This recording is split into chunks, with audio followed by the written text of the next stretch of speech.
Suddenly, in June 1950, Communist North Korea sent tanks and infantry surging over the border in a powerful invasion of South Korea. The attack was lightly opposed because the United States had withheld heavy weapons from the democratic South for fear of their attacking the North. With Russia boycotting the UN to protest Red China's not being seated, they couldn't veto the vote to send United Nations forces to Korea. President Harry Truman supplied American troops without consulting his Congress. MacArthur was placed in command of all UN forces. He's past the prime when all of us are long since retired and putting our feet up. But here he has another opportunity to show the characteristics that he believed in: duty, honor, country. A skeleton U.S. force from Japan was landed.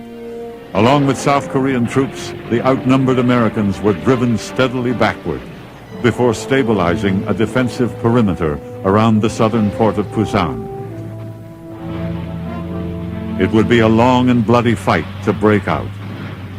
But now MacArthur envisioned one of the great counterstrokes of modern military history, a flanking amphibious invasion of the enemy-held port of Incheon in the north to trap the forces besieging Pusan.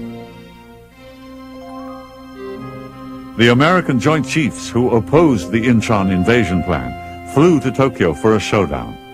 The UN commander was ready for them. In the meeting that followed, MacArthur would convince them that his battle plan was entirely feasible. The landings at Incheon succeeded brilliantly, and the North Korean army was soon in full flight. Flushed with success, determined to reunify the two Koreas, he now pushed his forces across the dividing 38th parallel, a move fraught with new dangers. As American and South Korean forces rapidly advanced toward the Yalu River border, separating North Korea from Manchuria, MacArthur chose to ignore repeated warnings that the Chinese would not tolerate what they saw as an incipient aggression against their country. Now was when he should have heeded the old family battle cry, "Listen, oh listen." In the early autumn of 1950, with UN forces pressing the North Korean army northward toward Manchuria, worries about Chinese intervention rose sharply.